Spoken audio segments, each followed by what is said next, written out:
Sabe aquelas coisas que são profundamente importantes para nós? Algo que eu poderia dizer que é íntimo, algo que não deveria ser violado, que não poderia ser mexido por outras pessoas. Algo que é tão relevante e íntimo para nós que dá inclusive sentido para o nosso cotidiano. E que se isso fosse perdido de alguma maneira, tornaria a vida menos suportável ou até mesmo sem sentido. Uma coisa que poderíamos chamar inclusive de sagrado. O que torna algo sagrado para nós? O que significa algo ser sagrado? Será que eu posso tornar isso uma ideia ampla e tornar minha vida inteira assim?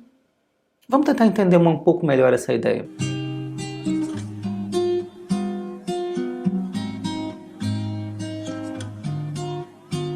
Normalmente entendemos o sagrado como algo que se opõe ao conceito de profano. É muito comum dizermos algo como, por favor, não profane isso é importante para mim, né? Justamente porque a ideia de profano significa diminuir o sagrado ou romper com o sagrado, ou como se fossem duas ideias opostas. Isso não estaria totalmente errado. Ambos os termos têm uma origem similar, ambos vêm de Roma, ambos vêm do latim. Inclusive a palavra sagrado, talvez o termo mais próximo para nós, é a palavra sacrum. A palavra sacrum diz respeito àquilo que tem a ver com os deuses, ou aquilo que está em seu poder, o que está em poder dos deuses. Também se usava o termo sacrum para delimitar aquela região em torno do templo, normalmente delimitada por colunas ou por um pátio, onde a partir dali era a região dedicada aos deuses. Era a região dedicada ao invisível, ao profundo, aquilo que me conectasse ao mais amplo. Então, sacrum era isso, era o que estava em torno, é o que delimitava isso. Inclusive se usava uma outra palavra chamada sanctum, que hoje em dia talvez esteja na origem da palavra santo, que era aquilo que estava em poder dos deuses, ou seja, sanctum era aquilo que estava dentro do sacrum, ou seja, aquela parte que era dedicada aos deuses. Semus Sancus era a divindade em Roma que estava dedicada aos juramentos. Era o deus da confiança, da honestidade.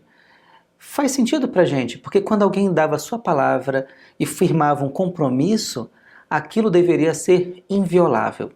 Era um laço sagrado, profundo, orientado pelos deuses. E inclusive daí vem um verbo chamado sancire. Sancire é delimitar.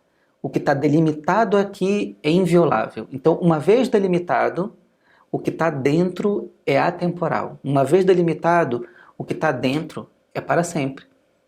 E muitas vezes existiam laços que eram delimitados que não eram delimitados por seres humanos, eram delimitados pela própria natureza, pelos deuses. Então, sancire era o ato de delimitar. Percebe que todas essas palavras têm a ver com delimitar, onde dentro delas tem algo que é atemporal, que deveria ser inviolável e que na verdade é o que faz valer toda a confiança no resto, como um contrato entre duas pessoas. Uma palavra dada, então a partir dali a vida só fazia sentido se cada um cumprisse com a sua parte. Isso se opõe à palavra profano, profanum. Pro é diante de, em frente de, e fanum, templo, ou diante deste lugar. Claro, não era diante no sentido de estar expulso, ou execrado, ou deixado à parte. Era simplesmente que não tinha entrado. Estava lá de fora. Percebia o templo, mas não tinha entrado, ou seja, profano, fora do sagrado. Isso é interessante porque se você considerar essas duas ideias, isso nos passa uma percepção de que existem duas realidades, dois tipos de vivência. Uma vivência interna e atemporal, ou seja, uma vivência que tem a ver com as leis que são eternas, com as leis que valem para tudo, leis universais. E um outro tipo de vivência, que era uma vivência cotidiana, do comum, da sobrevivência, das necessidades do dia a dia. Dessa forma, era expresso então que a vida era formada de duas coisas. Todos nós tínhamos dois tipos de necessidades. A necessidade cotidiana, de sobreviver, de experimentar, de crescer, de investir, de montar, de movimentar coisas. Todos nós temos essa necessidade. E uma outra necessidade mais interna, de conhecer as coisas profundamente, de descobrir os seus mistérios, ou o que está por trás da aparência delas, Ou seja, está guardada aí a percepção de que a vida possui sempre algo mais, ou seja, existe algo que se esconde por trás da aparência. Inclusive, Platão tinha uma ideia crucial que até hoje é importante, até hoje influencia muita gente e o pensamento moderno, que era a chamada teoria das ideias. Platão dizia que existem duas realidades, dois mundos que na verdade estão profundamente conectados. Um mundo inteligível e um mundo sensível. O mundo sensível é o mundo que nós conhecemos. É o mundo que nós realizamos e percebemos através dos nossos sentidos, que nós podemos ver, sentir, tocar, observar, escutar. Até mesmo aquele mundo que eu consigo enxergar ampliando a percepção através dos aparelhos, como um telescópio, um aparelho de raio-x, ainda é sensível, porque eu sou capaz de me relacionar com ele. É o mundo dos fenômenos. Nesse mundo, tudo é relativo. Tudo depende do ponto de vista e do que está acontecendo. O que ele dizia é que, para além disso, tudo tem algo invisível que gera isso. Era o mundo das ideias, o mundo dos arquétipos, uma palavra mais moderna, mas que talvez explique melhor isso. Por exemplo, ele dizia que para além de todo ato justo, existe a justiça. Talvez nós nunca venhamos a conceber profundamente o que é de fato a justiça ou o que é o bem. Nós concebemos coisas justas. Então eu posso ter uma ação justa, uma outra ação justa, mas na raiz de todas essas ações existe a justiça. E por mais que eu tente compreendê-la, talvez eu nunca encontre. Mas a existência dela permite que eu me aproxime dela. Tinha um exemplo incrível que alguns começaram a dizer, que era a ideia de uma folha de papel. Talvez você diga que uma folha de papel é branca. Ela não é branca, ela é quase branca, porque ela não é perfeitamente branca. Você poderia dizer que ela é retangular. Bom, ela é quase retangular, porque existem pequenas mudanças, variações na forma do corte, imprecisões. A própria folha nem sempre esteve lá. Há 50 anos atrás, a folha não existia. E daqui a 50 anos, talvez essa folha não venha a existir.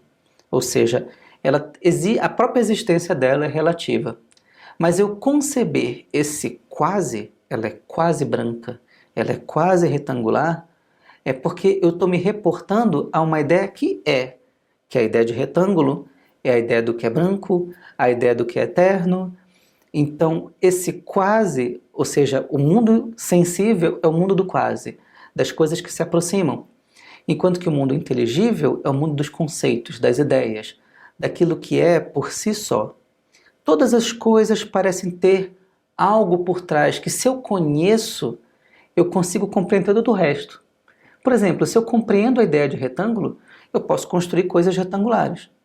E quanto melhor eu entendo essa ideia, ou esse ideal de vida, mais eu posso me aproximar dele. Se eu não conhecer esse ideal, fica muito difícil de me aproximar. É como construir uma casa sem um projeto. É possível? É possível. Mas se houver um projeto, mesmo que seja muito difícil fazer exatamente como está lá, por conhecer o projeto, eu tenho muita chance de me aproximar. Mas tomemos um pouco dessa ideia de Platão sobre o inteligível. Isso também não parece acontecer conosco em relação a propósitos de vida? Que sentido teria um trabalho, uma relação, se eu não tivesse um sentido? Ou seja, isso vai fazer feliz? O que é me tornar feliz? Para que serve a vida? Para onde eu vou chegar? O que faz as coisas tomarem sentido? Existem mistérios próprios na vida, existem uma própria arte de viver. E para me relacionar com essas coisas, muitas vezes temos dificuldade. Às vezes é difícil expressar isso. Nós conseguimos conversar sobre muitas coisas no dia a dia, mas às vezes para tratar sobre esse tipo de coisa, às vezes temos até um pouco de vergonha para puxar esse assunto. Como vou puxar um assunto numa conversa cotidiana que eu quero saber sobre o que é o sentido, o que é a justiça, o que está por trás das coisas que eu vejo? Como é que eu posso me relacionar com isso? Como é que eu posso expressar isso? Será que às vezes não parece que a nossa linguagem é um pouco limitada para isso? Nesse sentido, é possível perceber que nós temos 3 tipos de linguagem, porque nós precisamos de linguagem para nos referir a tudo. Linguagem é muito mais do que palavra. Linguagem é uma forma de expressar uma ideia. Então vamos conceber que existem 3 tipos de linguagem. Uma linguagem própria dos instintos, uma linguagem somática, soma, como diriam os gregos. Essa linguagem própria dos instintos, ela é muito natural. Você normalmente não precisa ser ensinado acerca dela. Quando eu estou com fome, quando meu corpo está com fome, acredite, ele vai me avisar. O estômago ronca, eu me sinto mais fraco, eu posso até perder a paciência por causa disso. Se o meu corpo está com sono, ele vai me informar isso. Meus olhos vão começar a fechar, eu vou começar a ter dificuldade de falar, ele vai me comunicar isso. Toda a natureza tem isso, essa linguagem instintiva.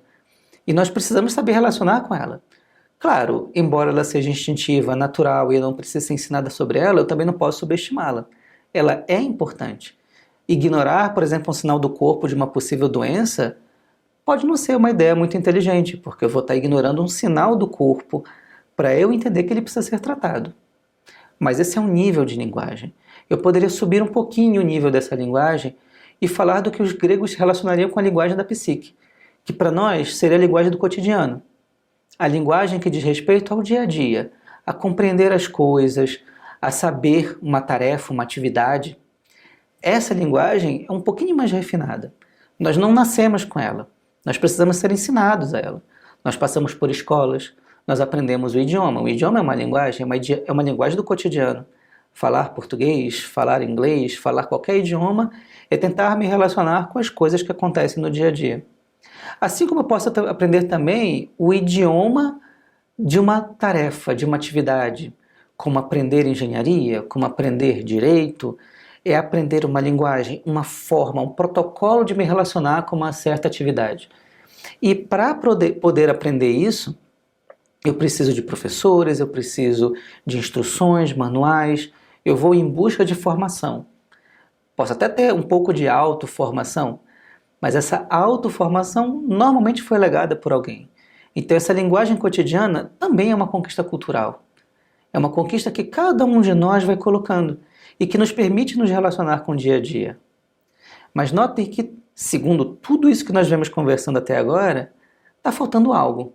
Essa linguagem sobre esse elemento que faz as coisas terem sentido, que faz as coisas se tornarem especiais. Por que elas são especiais? Como é que se dá a vida? Qual é a melhor forma de viver? A melhor forma de construir uma mesa ou um barco pode ser ensinada. Mas será que a melhor forma de viver pode ser ensinada? Será que a melhor forma de me conectar ao invisível, às coisas que eu não conheço? Porque o invisível não é necessariamente, embora seja uma linguagem religiosa, também pode estar além disso. Também tem a ver com todas as necessidades que nós temos. Em ciência buscamos o mistério. Buscamos descobrir as coisas que nós ainda não conhecemos. Será que essa linguagem que me permite relacionar com aquilo que eu não sei, aquilo que explica, será que ela é simples? Será que não é uma coisa que eu posso aprender? E será que a minha linguagem do cotidiano me prepara para ela? Essa linguagem da qual nós necessitamos é uma linguagem que eu poderia chamar de uma linguagem do transcendente. Ou, para puxar Platão, uma linguagem das ideias. Uma linguagem que pudesse me permitir conectar a psique com o nous, como os gregos diriam. Essa linguagem seria uma linguagem que seria necessária para me pôr em contato com aquilo que é sagrado, com a minha origem, com aquela percepção que eu tenho que isso que eu chamo de sagrado é de onde eu vim, é quem eu sou. Tem alguma relação com a minha meta, para onde eu vou. Essa linguagem, ela é mais sutil, mais perceptível, ou menos perceptível do ponto de vista material e sagrado, mas perceptível do ponto de vista daquilo que realmente importa e que explica as outras coisas. Mas será que a minha linguagem do cotidiano é capaz de me conectar a isso? Em algum grau, certamente, mas profundamente? A tendência é que as civilizações tendem a focar ou desenvolver melhor as linguagens que têm mais a ver com o interesse que as pessoas têm dentro daquela civilização. No nosso caso, o mais comum, o que a gente passa mais tempo trabalhando, é na linguagem do cotidiano. E é natural que essa linguagem se desenvolva mais. Inclusive, não há problema nenhum em desenvolver a linguagem do cotidiano. O problema está em negar algo necessário para a nossa natureza, algo que é inerente à nossa estrutura. Nós temos uma linguagem dos instintos, nós temos uma linguagem do cotidiano, mas tem algo que fica faltando. E como que nós poderíamos suprir essa falta? Será que existe uma linguagem que poderíamos utilizar para nos relacionar com isso que nós chamamos de sagrado? Em grego, existia um termo chamado símbolo, que significa guardar, conter, carregar protegendo algo, onde passa a ideia de que existe um contido, existe algo que é muito importante e que esse símbolo tem que proteger. Essa palavra chegou até nós e nós conhecemos como símbolo. Símbolo é essa linguagem que protege algo que é muito importante. É como se fosse a ponte, é como se fosse essa ponte que liga o profano ao sagrado e o sagrado ao profano, que conecta os dois, que conecta quem está dentro do templo e fora do templo. Vamos pegar um pouco daquela coisa que eu falei lá no início? Sobre as coisas que são importantes para nós, que são invioláveis. Na verdade, um medalhão que minha mãe me deixou antes de morrer. Não é realmente o medalhão que é importante. O medalhão carrega algo. Ele é um símbolo. Ele guarda um sentido. Ele guarda o sentimento que a minha mãe me legou. Ele guarda os ensinamentos que foram aprendidos. Ele me conecta a isso. Tudo bem que eu poderia me conectar a isso sem ele, mas ele, aquele medalhão que foi legado para mim como um presente, como uma herança, ele permite me fazer uma ponte. Ele, ao olhar para ele, ele permite que eu me ligue muito mais do que a essência física dele, do que aquele objeto. Ele ganhou uma outra coisa, ele ganhou um poder, ele foi enriquecido pelo poder de me ligar a algo que é profundamente importante para mim, de uma lei que deveria ser inviolável para mim, de algo que eu não deveria esquecer. Então ele se tornou uma ponte entre o meu cotidiano, o meu dia a dia e algo que é sagrado, algo que é mais interno. Então ele representa muito mais do que um simples medalhão, do que algo de colocar no pescoço. Ele passou a ser amor, ele passou a representar uma memória, ele passou a representar sentimentos. Ele é um símbolo. Símbolos não são simples figuras arbitrárias. Algumas vezes, algumas pessoas podem tratar assim, mas muitas vezes um símbolo é muito mais, ele é muito mais rico, ele carrega uma ideia. Ele permite que aqueles dois mundos de que Platão falou, o mundo das ideias e o mundo dos sentidos, não sejam mundos desconectados. Eles sejam, na verdade, mundos conectados. Por isso que seja um símbolo. Então, um símbolo, na verdade, é uma ponte. É algo que protege uma ideia. Pense numa cruz. Aquilo conecta o horizontal e o vertical, mas não de qualquer jeito.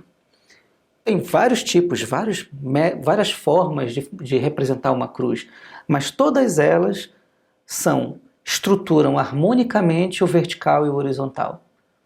Porque elas me conectam com a ideia de que o horizontal, o cotidiano, ele só faz sentido se ele estiver em harmonia com o vertical, com aquilo que me eleva, com o que me leva para cima. A vida só tem sentido quando eu lido com ideias. Você pode falar com essas ideias e se referir a elas com o termo que quiser. Algumas pessoas querem descobrir a verdade das coisas. Outras pessoas querem descobrir as leis. Outras pessoas preferem se conectar a Deus. Outras pessoas preferem se conectar ao bem. As pessoas simplesmente querem fazer o bem, ser generosas para as outras, e esse é o sentido delas. Mas no fundo, isso é o sagrado. Essa é a realidade interna que está no coração da pessoa. E ela precisa de algo para se referir a isso. Tudo bem que os seus atos, as suas ações o façam, mas ela precisa de algo além, uma representação, uma linguagem. Muitas culturas, muitas civilizações entenderam isso e não subestimaram essa importância. Civilizações como a grega, como a egípcia, como a suméria, todas elas entenderam que existia algo mais, algo invisível, algo que era importante. Por exemplo, eu citei agora o exemplo do Samu Sancus, que era o deus da fidelidade, o deus dos juramentos. Essa ideia era real, porque é uma ideia real.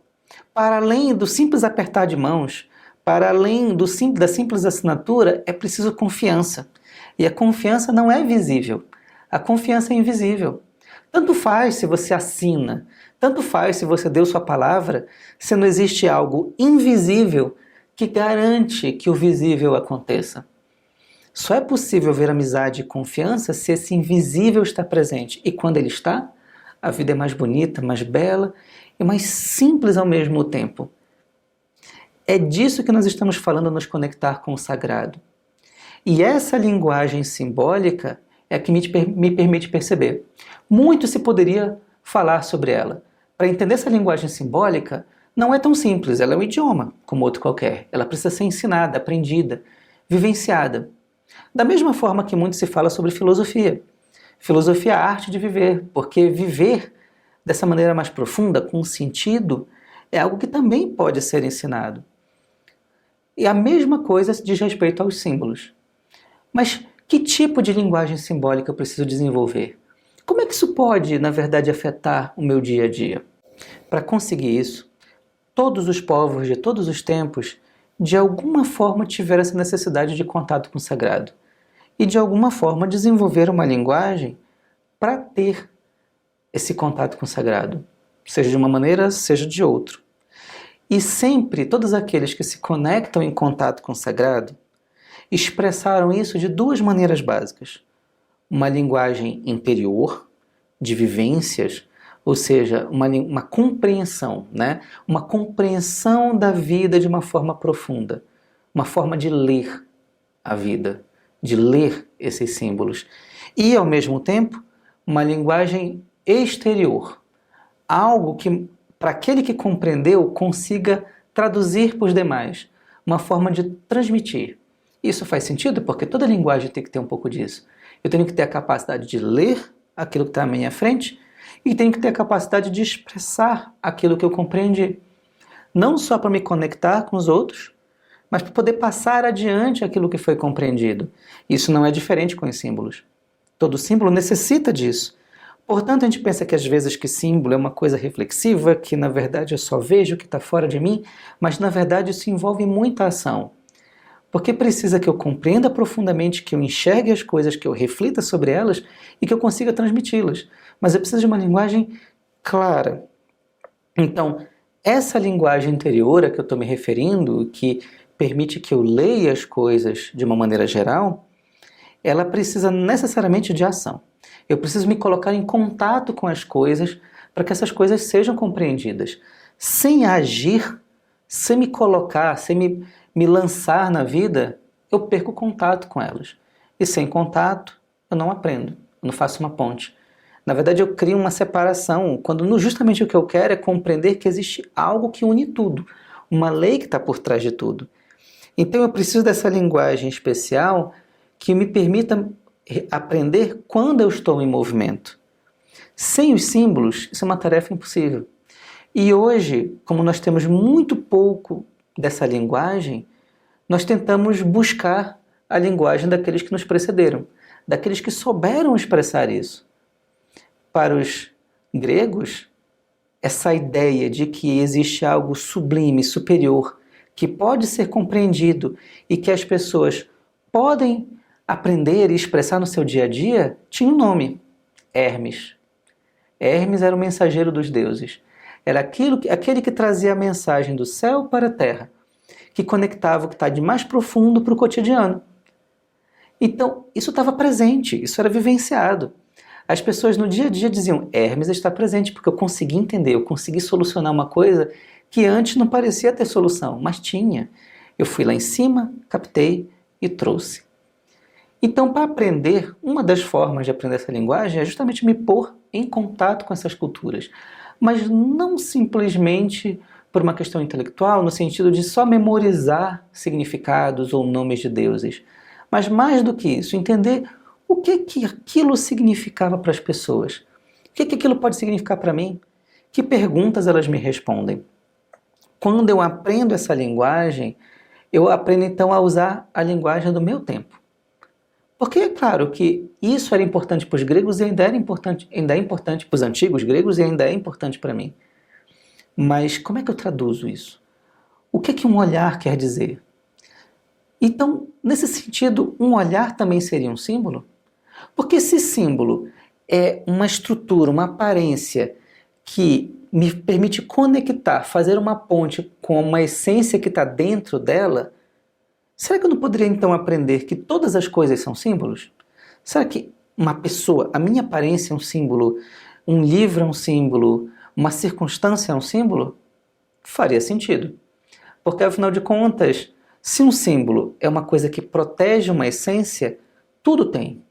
Se uma pessoa percebe isso e vê um olhar, ele percebe que não é só um olhar. Aquela pessoa pode estar triste, ela pode estar alegre, ela pode estar querendo expressar algo. E se eu sou insensível a isso, eu perdi aquele conteúdo. Eu perdi a conexão com aquela pessoa. Isso vale também para várias coisas. Se eu fiquei doente, se eu errei em algo, tudo tem alguma coisa, um conteúdo que pode ser aprendido. Então, na verdade, eu posso até me conectar com essas outras civilizações, mas eu preciso entender que o que gerou essa linguagem, na verdade, foi perceber que tudo ao meu redor é um símbolo. Tudo, cada coisa, cada circunstância pode ensinar algo. Se eu entendo que a vida pode me ensinar algo, aí esses símbolos dessas civilizações começam a fazer sentido, porque eles falavam da vida como um todo. E quando eu compreendo isso, eu passo a ter a necessidade de expressar isso. E aí eu preciso ter uma forma, uma representação gráfica que seja, um mito, um conto, algo que me permita expressar algo que está para além da linguagem cotidiana. Quando eu preciso explicar alguma coisa que está para além do cotidiano, do lógico, do corriqueiro, eu preciso desses símbolos que falam com a minha alma. Então, quando alguém fala do mito de Rei Arthur, ou se refere ao mito da caverna, ou o mito de Amon-Ra, talvez eu devesse suspeitar que esses mitos todos dizem muito mais do que contar uma historinha. Era uma forma de expressar isso que às vezes não se consegue colocar em palavras simples. Porque isso também é uma forma de não apenas passar adiante, mas de legar isso para a história, de me conectar com aqueles que virão no futuro. Essa linguagem mais interna, que me permite expressar as coisas, não precisa de muitas palavras. Pelo contrário, no geral, essa linguagem simbólica, ela é mais sintética. A nossa linguagem cotidiana precisa de muitas palavras, de muitas imagens para representar pouca coisa. É bem simples isso, né? Às vezes a gente tem dificuldade de se expressar, até para explicar uma coisa simples eu preciso dar um rodeio enorme. Esse poder de síntese às vezes é muito valorizado justamente porque ele é difícil de alcançar. No símbolo, isso ainda é mais sintético. Eu mencionei anteriormente uma cruz. Uma cruz é uma imagem, ela é extremamente sintética. E ela me remete justamente a essa ideia. Quando eu entendo sobre vertical e horizontal, fica muito mais claro. Eu olho para ela e entendo, olha, preciso de uma vida mais harmônica. Preciso me conectar a algo mais profundo, ter um sentido, seja aquele que eu for, preciso procurar esse sentido, mas não posso prescindir do meu dia a dia. Ou seja, nada foi dito, uma imagem foi mostrada, ela é mais sintética, ela expressa melhor, ao contrário de uma linguagem cotidiana. Talvez a nossa linguagem mais próxima, que se aproxime disso, do cotidiano, seria a matemática, onde eu consigo colocar várias ideias numa única sentença. Mas ao aprender isso, eu consigo expressar muito em pouco. Há quem dê essa linguagem de outras culturas, inclusive, e chame isso de linguagem teológica, porque diz respeito a essas ideias mais profundas. Aprender essa linguagem é me colocar em contato com o universal. Veja bem, aprender inglês é me colocar em contato com certas formas de pensar. Aprender alemão é me colocar em contato com uma outra forma de pensar que amplia a minha atual forma de pensar. Mas quando eu entro em contato com essa simbologia do sagrado, eu estou me pondo em contato não apenas com um aspecto específico da vida, eu estou me pondo em contato com o universal. Quando eu me refiro a uma simbologia do sagrado, eu me refiro a uma busca por uma lei que sirva não para uma circunstância em particular, mas com uma lei que diga respeito à vida como um todo. É claro que eu vou aplicá-la nas circunstâncias em particular. Se moro no Brasil e vou visitar o Japão tem outra cultura e outra forma. Mas essas ideias que são atemporais, elas vão me dizer, olha, lá tem outra forma. Eu entendi o atemporal através da minha cultura. Sei lá, qualquer símbolo que eu tenha na minha cultura. Lá eles têm outra. mas o sagrado que relaciona ao amor e ao respeito também existe. E as formas temporais que relacionam o amor e o respeito também. Então talvez eles não se cumprimentem com um aperto de mão. Talvez seja com uma reverência. Talvez seja tirando os sapatos ao entrar. Mas se eu realmente me importo com isso, eu vou respeitar e eu vou entender essa outra forma. Porque ao entender o sagrado, eu simplesmente aprendo a me conectar com tudo. Um cumprimento é um símbolo. Cumprimentar alguém e desejar bom dia é um símbolo de boa vontade. É um símbolo que, se falado de verdade, com o coração, permite me conectar profundamente a um outro ser humano. Um outro ser humano pode estar tendo um dia terrível e, ao olhar nos olhos, sorrir e dizer bom dia, isso pode mudar tudo. Pode quebrar todas as barreiras que acontecem naquele momento ali. E é um símbolo. Um sorriso expressa a boa vontade que eu posso ter naquele momento. E só vale se for verdadeira. Como é que eu consigo expressar o sagrado? Veja, lá no início eu citei o exemplo de um medalhão que foi dado por minha mãe e que aquilo se tornou super importante. Se eu entendo os sentimentos que fizeram eu tornar aquilo importante para mim, se eu entendo os sentimentos que fizeram a minha mãe dar aquele medalhão para mim, se eu vou para além da forma do medalhão, eu consigo expressar, eu consigo entender como certas coisas são importantes para os outros. Eu consigo universalizar aquele sentimento. Eu vou ter mais cuidado ao lidar com as relações, com os fatos importantes para os outros. Como é que eu posso desenvolver a minha mente e os meus sentimentos para poder enxergar esse sagrado no mundo? Eu preciso treinar. E 3 coisas podem ser recomendadas nesse momento. A primeira coisa é desenvolver entusiasmo. Palavra linda, palavra muito bonita essa. Entusiasmo é como ter um fogo aceso no coração. Entusiasmo tem em sua origem a palavra theos.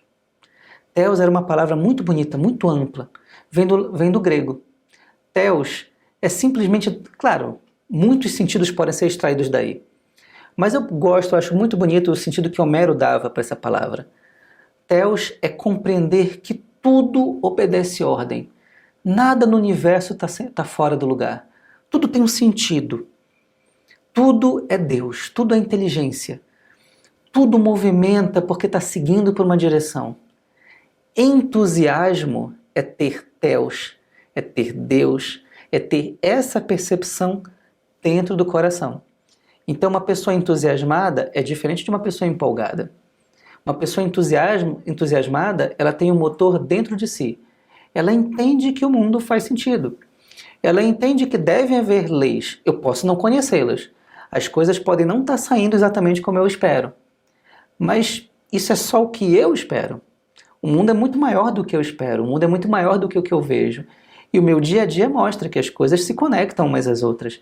Então, ser entusiasmado é entender que tudo está lá, tudo pode me ensinar, tudo é um símbolo, eu posso aprender a cada instante.